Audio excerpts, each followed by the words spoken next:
Hello there. Welcome to another episode of You Cannot Delegate Communication with myself, Melanie Wood. Welcome to today's video. So excited, so excited. And this is something that I get asked a lot. So I wanted to do another video around this. As in my previous videos, when we talk about the power of the pause, and people have reached out to me, and several of you have asked me a bit more about something a bit more tangible to share around feeling okay with the silence.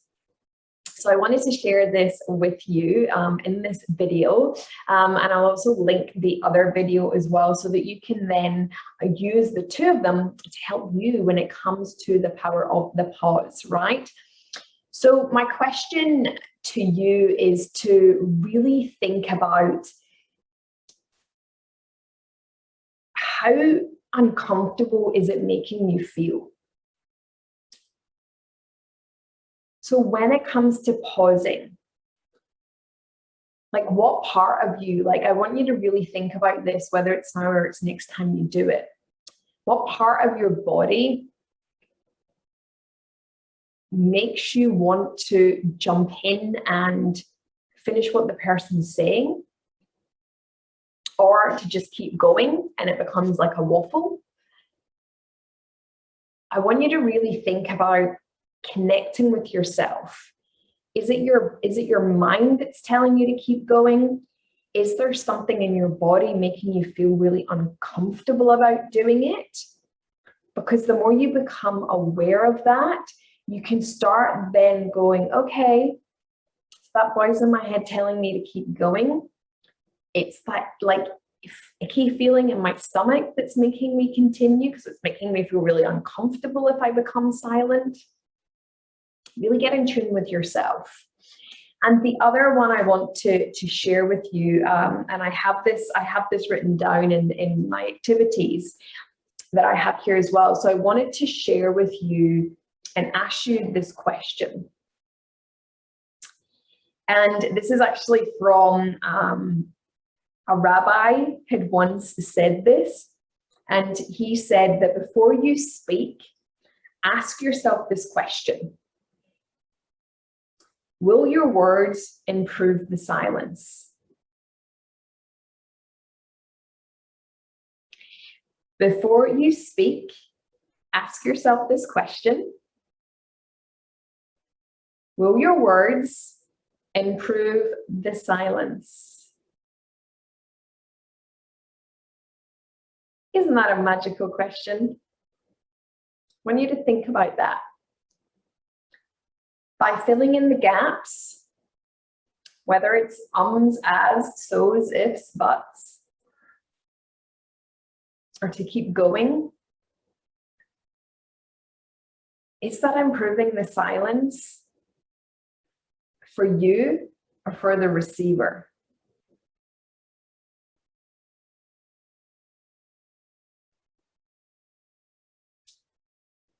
So what I'm going to share with you is an activity, because as the receiver of what I'm saying, I want to go through this with you to really understand how you hear it and to be able to transfer that to speaking it. So I'm going to say a line, and I am going to add in more pauses than normal. But I want you to really hear this and hear and connect with, does it feel uncomfortable to you? All right, are you ready? As you speak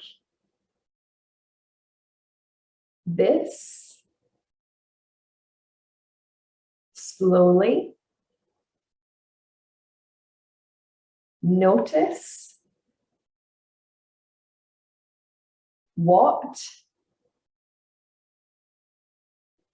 you experience between each of these words.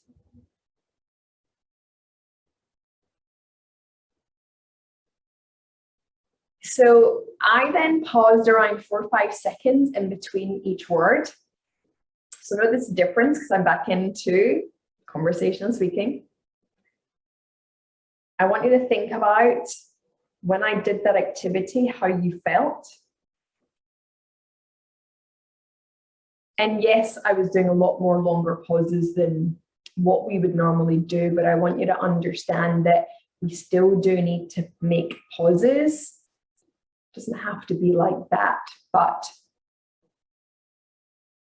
it's being mindful of it. So I want you to really think about coming back to this video, and what I'll do is in the bottom, I'll put this in the captions below so that you can then go on and get it and read this aloud to yourself and really start to get used to slowing down and really help you with pausing. So it's all about really getting neutral, grounded. Yes, we want to be able to get excited about certain things and passionate about what we're doing. But one of my coaches always says to me, and it's from one of her mystic coaches, 2 feet firmly on the ground. So when it comes to that communication and thinking about the pauses, I want you to think about, are your 2 feet firmly on the ground? Or are you going up on your tiptoes, ready to float off like Mary Poppins, right? Bring it back. When you bring it back, yes, it's okay to get excited and passionate, but it's also remembering is that the receiver is not going to fully receive what you're saying, because yes, they'll get into the excitement and everything else, and then they're up in the air with you under the umbrella, and they don't really know what it is, but they came with you. And then you do have to bring them back down again. So as a communicator and speaker, it's your responsibility to keep 2 feet firmly on the ground, still being able to get excited and passionate, but there's such a subtle way of doing that without rambling, waffling, leading into next, remembering it's about your receiver as well.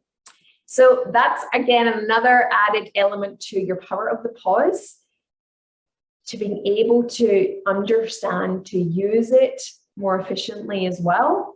So I hope that this has been helpful to you around your pauses, and really take this activity, look at starting to take some action, build that competence and that skill. If this is still an area that you're looking to develop more, then inside our communication community is where all the action happens, where we work on all of these things every single week, taking the action, building the competence, and really building the skills and the confidence, and really to help you become that fearless communicator that I know is inside of you waiting to come out. So the link is below. If you want to come on over, take part in our live sessions and really take that subtle action every single week, then come and join us. I'd love to have you there. And until next time, you cannot delegate communication, and I will see you in the next video. Bye for now.